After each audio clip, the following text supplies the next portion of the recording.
कांग्रेस ने 50 से ज्यादा घटिया कानून बनाए, संविधान के खिलाफ जाके कानून बनाया है, लेकिन ये जो वक्फ एक्ट बनाया है ये तो बिल्कुल संविधान के खिलाफ है।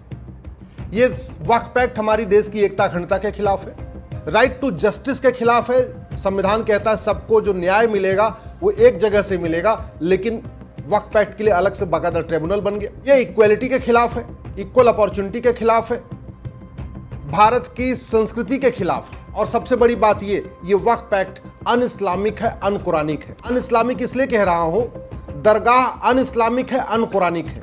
पूरे के पूरे अरब में, कुवैत में, बहरीन में, दुबई में कहीं एक भी दरगाह नहीं है, लेकिन वक्फ बोर्ड बाकायदा दरगाह बनवा के जगहों पे कब्जा कर रहा है। मजार बनाना अन इस्लामिक है, अन कुरानिक है।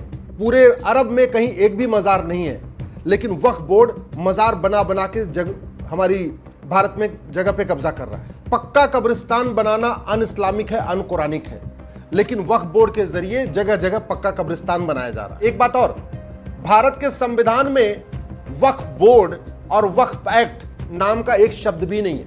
भारत के संविधान निर्माताओं ने कभी सोचा ही नहीं था कि हमारे देश में वक्फ बोर्ड बनेगा और वक्फ एक्ट बनेगा, वक्फ ट्रिब्यूनल बनेगा। भारत के संविधान में न अल्पसंख्यक आयोग का कहीं जिक्र है, न अल्पसंख्यक कल्याण मंत्रालय का कहीं जिक्र है, न वक्फ बोर्ड का कहीं जिक्र है, न आपके वक्फ ट्रिब्यूनल का कहीं जिक्र है, न वक्फ कानून का कहीं जिक्र है। फिर भी इसको बनाया गया है। इसलिए मैं कह रहा हूं इस पूरे कानून को ही खत्म करने की जरूरत है। असंवैधानिक है, अन कुरानिक है, अन इस्लामिक है, और भारत में एक देश दो विधान का कॉन्सेप्ट करता है। हिंदू के पास वक्फ बोर्ड जैसा कानून नहीं, जैन के पास वक्फ बोर्ड जैसा कानून नहीं, बौद्ध के पास वक्फ बोर्ड जैसा कानून नहीं, सिख के पास वक्फ बोर्ड जैसा कानून नहीं, क्रिश्चियन के पास वक्फ बोर्ड जैसा कानून नहीं है, पारसी के पास वक्फ बोर्ड जैसा कानून नहीं है, बहाई के पास वक्फ बोर्ड जैसा कानून नहीं है, यहूदी के पास वक्फ बोर्ड जैसा कानून नहीं है। केवल और केवल मुस्लिम्स के पास वक्फ बोर्ड जैसा कानून। ये नेहरू जी ने 1954 में बनाया था। ये बहुत सोची समझी साजिश के तहत बनाया था।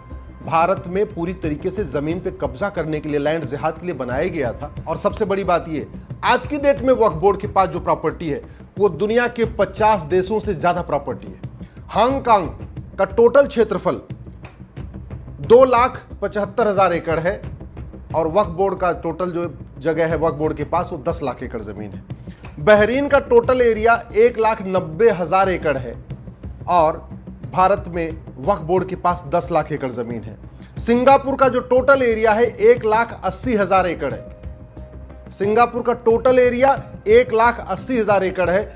भारत में वक्फ बोर्ड के पास 10 लाख एकड़ से ज्यादा जमीन है। मालदीव का जो टोटल एरिया है वो 75,000 एकड़ है, और वक्फ बोर्ड के पास 10 लाख एकड़ जमीन है। लग्जमबर्ग का टोटल एरिया 6,40,000 एकड़ है, और भारत में वक्फ बोर्ड के पास 10 लाख एकड़ जमीन है। मॉरिशस का जो टोटल एरिया है वो 5 लाख एकड़ है, और भारत में वक्फ बोर्ड के पास 10 लाख एकड़ जमीन है। फिनलैंड का टोटल एरिया 3,90,000 एकड़ है, और भारत में वक्फ बोर्ड के पास 10 लाख एकड़ जमीन है। साइप्रस का टोटल एरिया 8,30,000 एकड़ है, भारत में वक्फ बोर्ड के पास 10 लाख एकड़ जमीन है। जॉर्जिया का टोटल एरिया 9,60,000 एकड़ है, और भारत में वक्फ बोर्ड के पास 10 लाख एकड़ जमीन है। 9 लाख से ज्यादा, अगर क्वांटिटी वाइज देखें, संख्या के हिसाब से देखें तो 9 लाख से ज्यादा प्रॉपर्टी है, और एरिया वाइज देखें, क्षेत्रफल के हिसाब से देखें तो 10 लाख एकड़ से ज्यादा जमीन है। दुनिया में 200 देश हैं, अगर उसमें आप उनका एरिया के हिसाब से कैलकुलेट करिए, जो दुनिया के 50 देशों का क्षेत्रफल है, उससे ज्यादा हमारे पास भारत में वक्फ बोर्ड के पास जमीन है। भारत में एक देश एक विधान लागू होना चाहिए। संविधान यही कहता है कि एक देश एक विधान। तो ऐसे ही आप one nation one tax trust code बना दीजिए, one nation one donation code बना दीजिए, one nation one endowment code बना दीजिए, one nation one charity code बना दीजिए। भाई अगर हिंदू दान करते हैं तो उनका रजिस्ट्रेशन कहां होता है? ट्रस्ट कोड में होता है, ट्रस्ट एक्ट में होता है। तो वैसे मुस्लिम का रजिस्ट्रेशन वहीं होगा। अलग अलग कानून क्यों, और अलग अलग भी केवल एक कम्युनिटी के लिए। एक बार समझ में आता है कि अगर माइनॉरिटीज के लिए कोई कानून बने, लेकिन मुस्लिम तो माइनॉरिटी भी नहीं है, क्योंकि यूएन की डिफिनेशन कहती है एनी ग्रुप और community which is socially, economically, politically dominant and inferior population. कोई भी कम्युनिटी जो रूल कर चुकी होती है, शासक कर चुकी होती है, वो कभी माइनॉरिटी नहीं कहलाती। तो उसके हिसाब से मुस्लिम माइनॉरिटी भी नहीं है। कोई भी समुदाय जो 1% से ज्यादा होता है वो माइनॉरिटी नहीं कहलाता है। तो ऐसा भी नहीं कि हम माइनॉरिटी के नाम पे वक्फ एक्ट बना दिया। शासन हो चुका है पहले इस देश में, भारत में, तो उसके हिसाब से भी माइनॉरिटी नहीं है और संख्या के हिसाब से भी माइनॉरिटी नहीं है। तो एक तरीके से ये भारत के नागरिकों में जब हम कहते हैं सब लोग एक समान हैं, तो जब सब एक समान है और संविधान कहता है कि जो जस्टिस होगा वो बाकायदा district court, high court, supreme court के जरिए होगा, तो फिर डिस्ट्रिक्ट कोर्ट के पैरेलल में एक बाकायदा वक्फ ट्रिब्यूनल क्यों बनाना? और वक्फ बोर्ड का कॉम्बिनेशन देखिए आप, वक्फ बोर्ड में एक एमएलए होगा वो मुस्लिम होगा, वक्फ बोर्ड में एक एमपी होगा मुस्लिम होगा, वक्फ बोर्ड में एक एडवोकेट होगा, वकील होगा, वो भी मुस्लिम होगा, वक्फ बोर्ड में एक आईएएस ऑफिसर होगा, वो भी मुस्लिम होगा, एक इंजीनियर होगा, टाउन प्लानर होगा, वो भी मुस्लिम होगा, एक मुतवल्ली होगा, वो भी मुस्लिम होगा।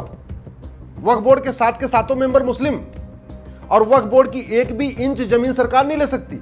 वक्फ बोर्ड पे जो पैसा आ रहा है वहां सरकार 1 रुपए नहीं लेती। और वक्फ बोर्ड के जितने पदाधिकारी हैं, वक्फ बोर्ड के ऑफिस पे जितना खर्चा होता है, उनके मंत्री से लेकर संतरी तक, उनके यहाँ जितने कर्मचारी हैं, सबका जो सैलरी, वेतन, भत्ता, गाड़ी बंगला कहां से जाता है?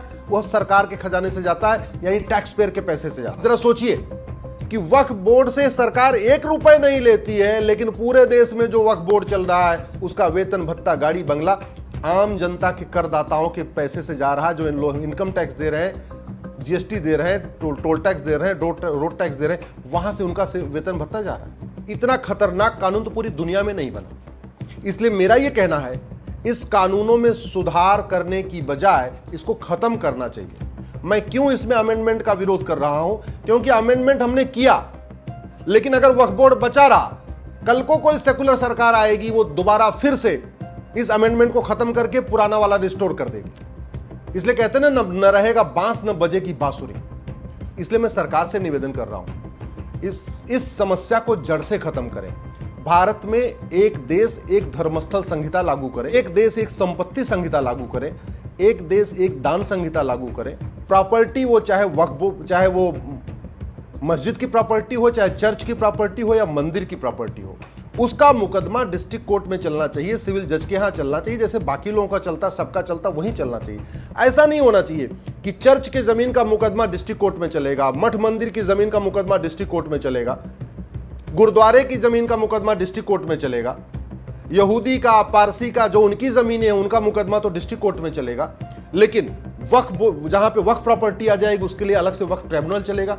ये नहीं, ये बिल्कुल भारत के संविधान की धज्जियां उड़ा रहा है। ये राइट टू जस्टिस का एकदम वायलेशन है, राइट टू इक्वलिटी का वायलेशन है, पूरी तरीके से डिस्क्रिमिनेटरी है, पूरी तरीके से आर्बिट्रेरी है, पूरी तरीके से इर्रेशनल है। ये वक्फ एक्ट संविधान की धज्जियां उड़ाता है। और 40 अगर अमेंडमेंट आ रहा है, उससे पता चलता है ये कानून घटिया है। इसका मतलब इसके पूरा का पूरा कानून का स्ट्रक्चर ही गड़बड़ है।